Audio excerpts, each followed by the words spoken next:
Hello and welcome to another 2 Network match report with me, Adam. It's finished at Stamford Bridge.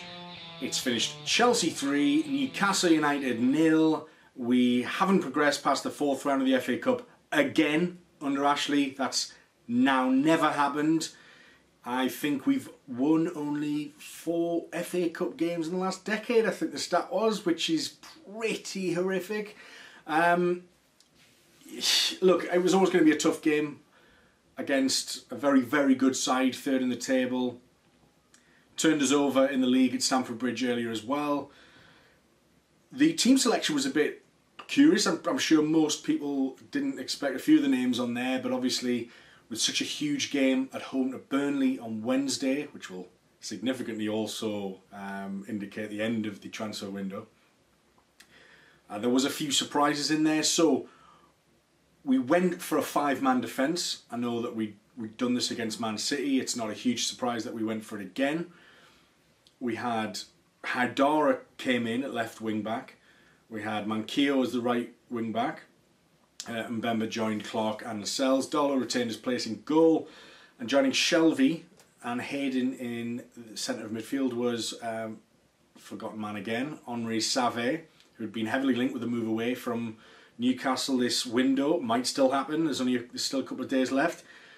And with basically Richie played a free role in behind Gale, quite similar to I think what we saw at Stoke, where Atsu played in behind Perez with a roaming role there.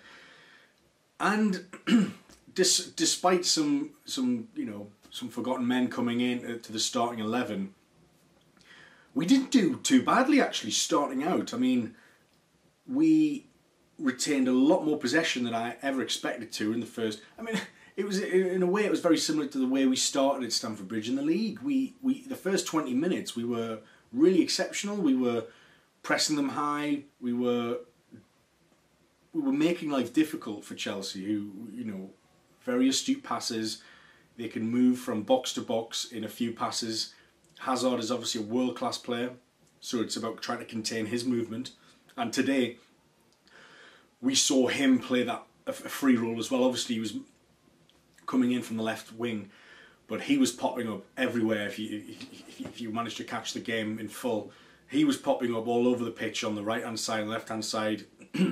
He was heavily involved in goals as well. So we know how dangerous he can be. But I thought, for the first 20-25 minutes, we took the game to Chelsea. We were proactive, and we did sort of treat it like a cup fixture, like a one-off, and that was really, really encouraging. I mean, it's interesting to see that after 25 minutes, given how we all know how poor our possession has been all season, we had 47% possession after halfway through the first half at Stamford Bridge against Chelsea, with Save in the team.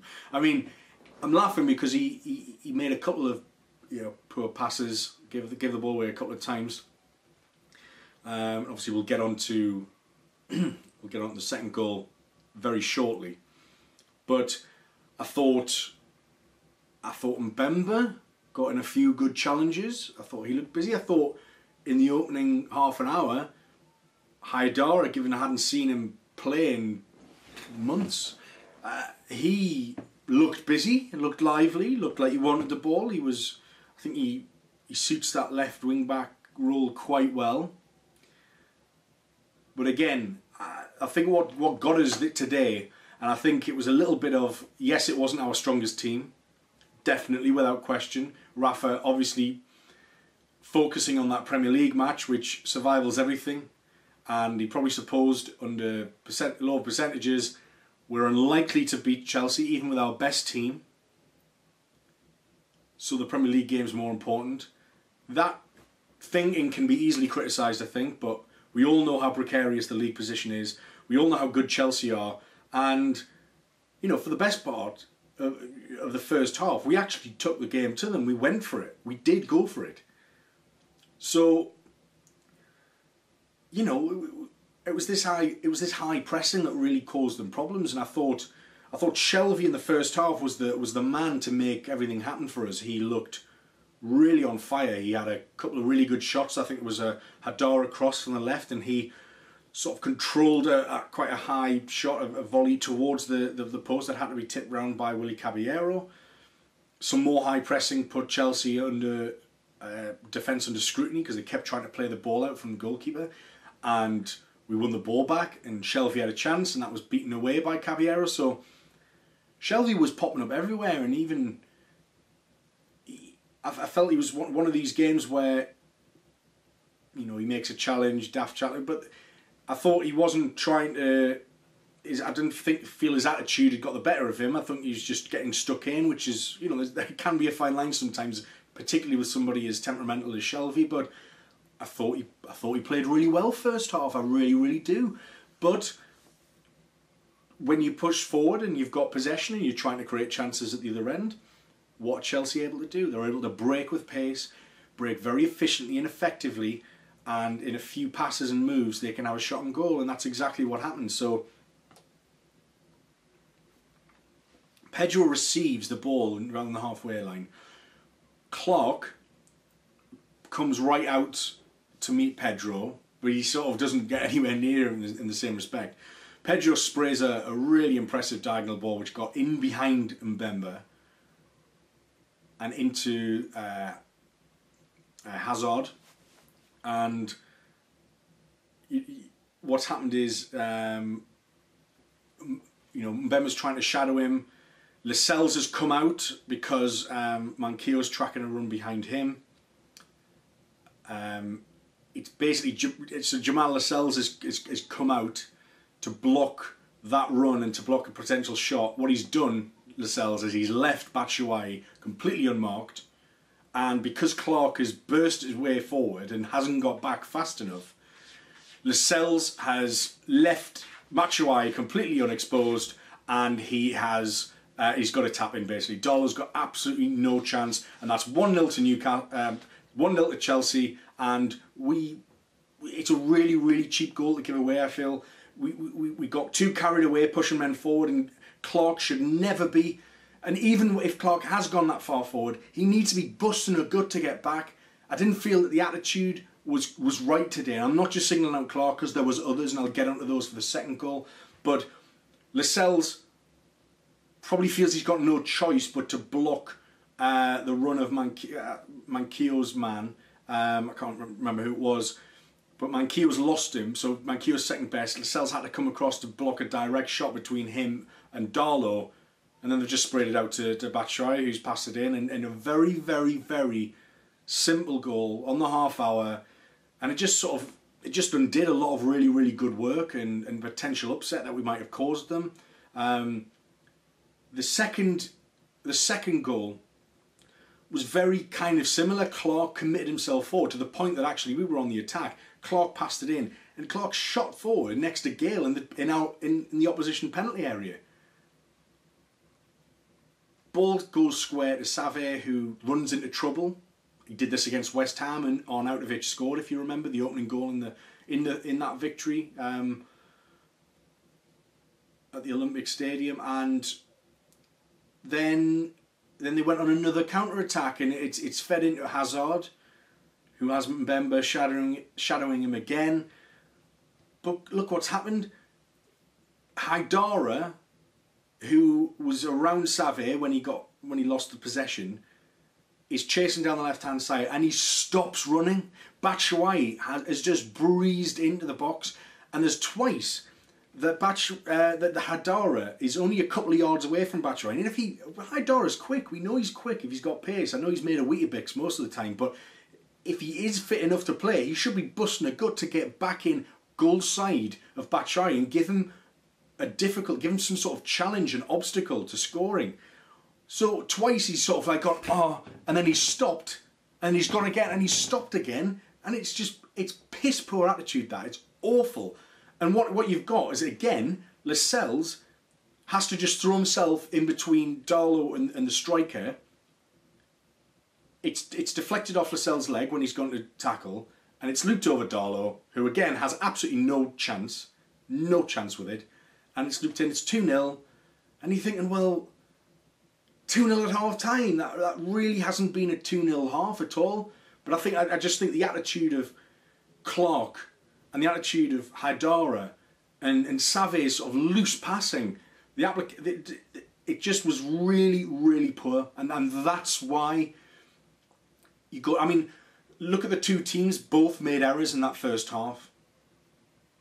But Chelsea were the only ones to punish us because we just didn't have the quality to make the most, to exploit their loose passes, their giveaways. I mean, there's a chance, another high pressing chance in the first half where it got played into Richie. Gale's cutting in across the box, so he's trying to feed Gale and going behind. Gale's trying to do some elaborate back heel back to Richie, despite there being loads of Chelsea players around him. And then Gale has the audacity and temerity to shout at Richie for not latching onto his blind back heel. So, like, at that point, a striker being played in with a ball, their defence are in disarray. Have a crack, mate.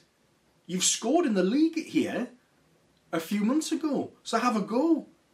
And it's just that lack of. This is why we're after Jorgen. This is why we're after a striker, whether it's Jorgensen or Slimani or Luan or whoever it is who comes in. If they come in, skepticism would say nobody's coming in and it's going to be a disaster. But we'll get round to that at the end. But that's why you need to take your chances. But half time, stats wise, we're looking canny. Chelsea, stats wise, have had 8 shots and only 2 on target. And guess what? Those 2 on target have gone in. We've had, first half, 6 shots, 5 on target.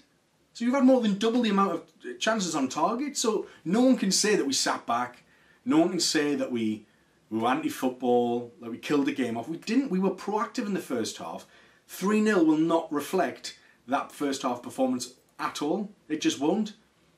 It'll probably be easy forgotten given the scoreline, but this is what it is. So, when we had a couple of really, really dangerous corners towards the end of the first half as well. If you remember, Shelvey being involved, Mbemba had a really good shot that was saved by Caballero, and we had them on the ropes. But for some reason, we went into the second half. Yeah, we would have been demoralised because 2-0 certainly didn't reflect how the first half went. Possession had gone back down to 42% at that point, so we were getting more of a, back to form, if you will. But the second half just seemed to completely peter out. I don't know if it was more Chelsea starting to take a stranglehold after being in sort of maybe 3rd, 4th gear in the first half and not going full guns, or whether we just simply burnt out from high intensity pressing now. This has been a possible issue when we've gone away to the big teams. Man United at Old Trafford, Chelsea at Stamford Bridge, even against Man City at the Etihad. Really, really high intensity and good performance pressing in the first half an hour or whatever, and certainly in the first half for the majority. Then second half, we just collapse and capitulate, and maybe we just don't have the players who have the stamina. Maybe because we don't have the strikers to finish the chances that we're creating early on. By the time those chances have come and gone, it's just kind of too late. The other team has a go, they do score, and then the game's gone. So it's a really, really difficult one to pinpoint exactly what's going wrong and why we can't. If it's a fitness thing, maybe we don't have the squad depth to rotate so that people are fresh enough to be able to keep going for longer than one half. I don't know. What do you think? How did you view that in the second half and in previous games? It is just becoming a recurring theme that I've noticed, and it means that when we don't, the longer we don't score, the more chance the other team just grow in confidence and just think, they've had the best of their chances, and then they're just not putting it away today, and they won't, and then we don't. I thought, I thought Darlow second half was excellent. I'll probably give my entire man of the match to Darlow just for his second half performance, because we really were we were completely absent in the second half. We had a couple of chances. Shelvey had a header. Save tried to hit a 40-yard screamer for absolutely no reason whatsoever. Not sure what he was trying to do there. Redeem his earlier mistake. It's not the way you do it, Henry. Give it to somebody who can actually score from that distance. Or let's just have a regular move and attempt at goal, you know. Alonso had a really vicious volley that was palmed. I think it slightly deflected off Manquillo as well. And Darlow was there to palm it away. And I thought that was really good goalkeeping. And it was kind of giving some confidence. But obviously, 71 minutes... Zappacosta, I think it is, and Savé's adjudged to have fouled him, but you know, you look at the replay and there didn't seem loads of contact there, and I think Zappacosta's gone down very easily. I think he's duped the referee a little bit there. And then Alonso's just scored from a direct free kick, as he's done so many times this season.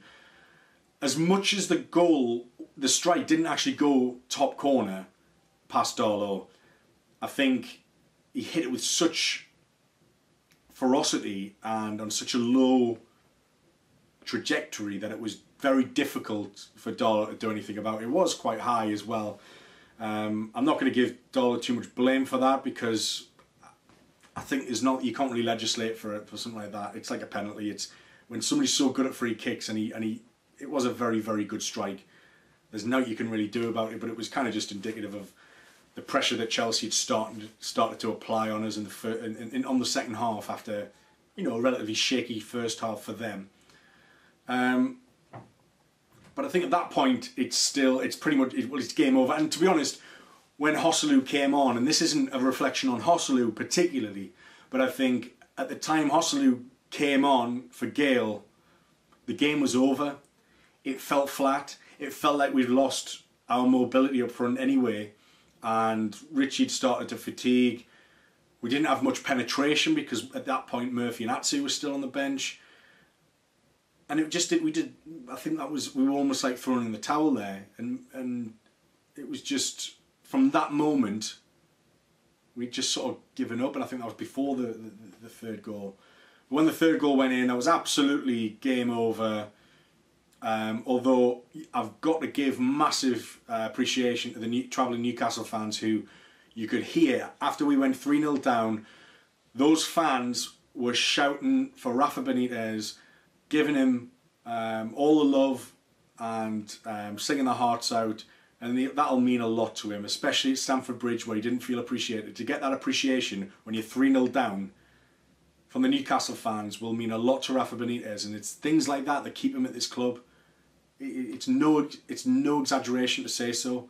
It's that connection that he has with fans, and that understanding of mutual appreciation, that keeps a world-class manager like Rafa Benitez hanging around when his job is very, very difficult, and he's not given the tools to be able to optimise his potential here. So that's brilliant. You could hear the singing Blade and Races as well.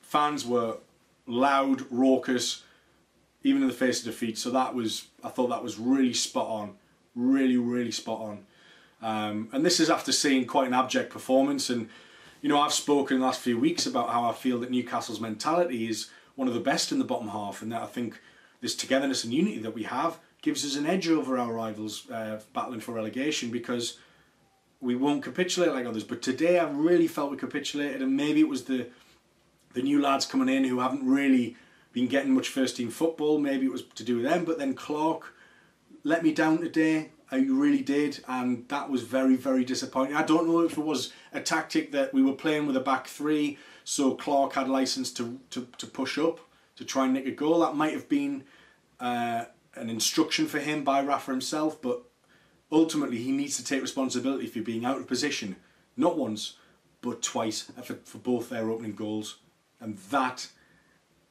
is poor. Regardless of what those instructions were, you've still got to apply the instructions at an appropriate time, and I don't feel that either of those.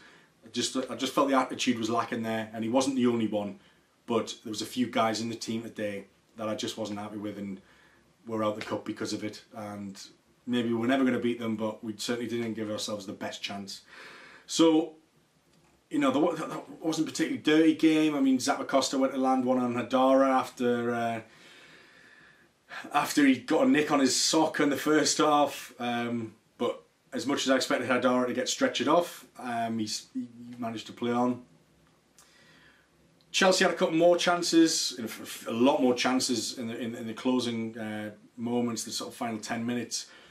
Pedro got put through one-on-one. Batshuayi had a chance that was saved by Darlow for his hat-trick.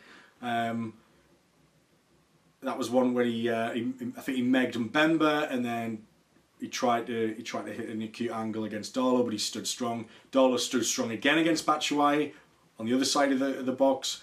So he did make a lot of very impressive saves, Darlow, and that given that we capitulated by that point, certainly in the second half, for me that could have easily been 5-6. It really could have. The way they played in the second half and the way we just seemed to stop caring, or we just lost belief completely. I mean, Murphy and Atsu came on to add a bit of penetration, but I think by that point the game's gone already. I'd like to see Atsu and Murphy play against Burnley, and I think that's maybe why Richie started today. I think we might see that pace, that penetration against Burnley, who have a very good defence, but maybe don't have the mobility to deal with pace and trickery and direct running. So look, I've said my piece. I don't think I like the application of a lot of players, but ultimately we're against a very, very good side that's worth tens of millions more than us. We're also prioritising the league game against Burnley on Wednesday. Now, this is the problem with the FA Cup, because the FA Cup used to land on a weekend that wasn't surrounded by any other Premier League fixtures, so you could treat it as another Premier League game, and therefore you saw many more first choice teams and strong 11s getting put out. Whereas, as much as we're on a weekend and we're playing FA Cup 4th round, there's a whole match of fixtures on Tuesday and it's Sunday, so there'll be teams playing in 2 days' time, and Wednesday, 3 days' time, we've got a huge game against Burnley at home, and we've really struggled at home, so we really, really, really need to stop that rot and get 3 points. And it's no wonder that teams don't value or respect the FA Cup anymore when you're surrounded by league fixtures, and the league is just so much more important for Premier League status and for money and all that comes with it, and reputation. An FA Cup run's not, can still put you in danger, as Wigan found out a few years ago. Like they were poor anyway, but they were lucky to win the cup, I think, and great achievement for them. But they got relegated, and it's like, well, what would you prefer? I think at this stage at Newcastle's history, we need to remain in the Premier League. We need to give ourselves the best chance of being a saleable asset for Mike Ashley to disappear. We need Mike Ashley to disappear, and we need somebody else to come in, whether it's Staveley or whoever it might be, anybody. But I mean, look, it's the 28th of January. We have one loan signing in from Chelsea. Luan's been mentioned today. Nikolai Jorgensen, we're not paying the asking price for whatever reason, which is mental given that we started going in for him 5-6 days before the window shuts. That's our own fault if we have to pay a premium, everyone. And Slimani's been mentioned as well, but I don't think there's too much in that. So we're after a goalkeeper as well. It's Dubravka. Who knows what's happening? And it's going to be toxic, I think, against Burnley if we don't manage to pull something out the bag. And Rafa probably will walk, and he's going to delay contract talks until after he sees what happens over the next few months, and rightly so. Anyway, I've been Adam. 3-0 against Chelsea, out the FA Cup, but a huge game against Burnley on Wednesday. I'll see you for that. Please subscribe on YouTube. We're on iTunes and SoundCloud as well. Facebook and Twitter, you know where we are. Come and find us, come and follow us, come and subscribe and tell your friends.